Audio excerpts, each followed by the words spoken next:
AFDS အမြဲတမ်းလက်ထားရမယ်နော်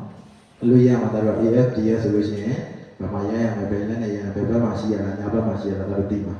ဟုတ်ပြီနော်မှတ်တာနော်အဲ့တော့ဒီဘုတ်ပေါ်မှာလက်တင်ရမယ်အနေထားဒီပုံစံအတိုင်းမှတ်တာမယ်နော် AFDS ဘယ်ဘက်တင်မယ်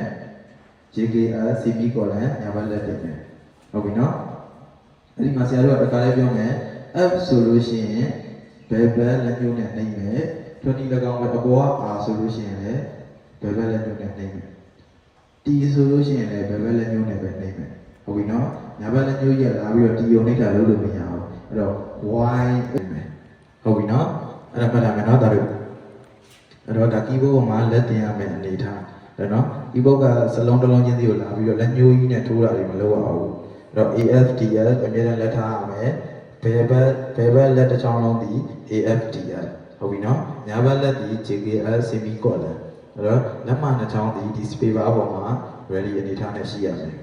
ဟုတ်ပြီနော်အဲ့တော့ဒီဗီဒီယိုဒီမှာ QWE ရဲ့ D1 UIOP ကြည့်ရမယ် AFDF GH JKS semicolon ကြည့်